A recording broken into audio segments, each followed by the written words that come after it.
Kamal Haasan high drama నడుస్తుంది తాజాగా. ఒకటి తన సినిమా కోసం అని చెప్పేసి రాజ్యసభకి సంబంధించినటువంటి నామినేషన్ డిఎంకే తరపున వేయాల్సినటువంటి నామినేషన్ ఏదైతే ఉందో దాన్ని వాయిదా వేసుకున్నాడు. 5వ తారీఖు తర్వాత చేస్తాను అంటే ఒక సెంటిమెంట్ రేకెత్తిస్తున్నాడు. కన్నడ వాళ్ళని దొంగల్ని చేసి, కన్నడ వాళ్ళని వెధవల్ని చేసి, కన్నడ వాళ్ళు ఆఫ్టర్ ఆల్ మా తమిళ్లో నుంచి పుట్టుకొచ్చారని చెప్పడం, దానికి క్షమాపణ చెప్పు అంటే చెప్పనంటాం.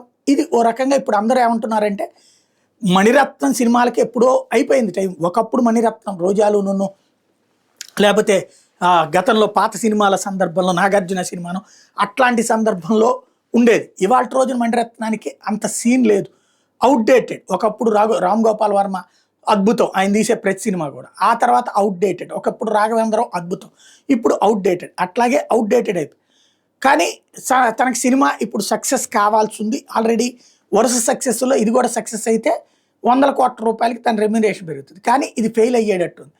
కాబట్టి దాన్ని కవర్ చేసుకోవడం కోసం సెంటిమెంట్ రేకెత్తించడం. పేరుకి పాన్ ఇండియా సినిమా కానీ ఇది పెద్దగా చూసేటటువంటిది ఇతర భాషల్లో ఉండేటటువంటి అవకాశం లేదు. అందుకోసం అని చెప్పేసి సెంటిమెంట్ రేకెత్తిస్తే కన్నడ తమిళ అన్నటువంటిది అప్పుడు తమిళియన్స్ అందరూ చూస్తే చాలు ఆదాయం బాగా వస్తుంది అన్నటువంటి లెక్కతోనే ఈ డ్రామా ప్లే చేస్తున్నాడు అన్నటువంటిది ఎక్స్పర్ట్స్ చెప్పే మాట.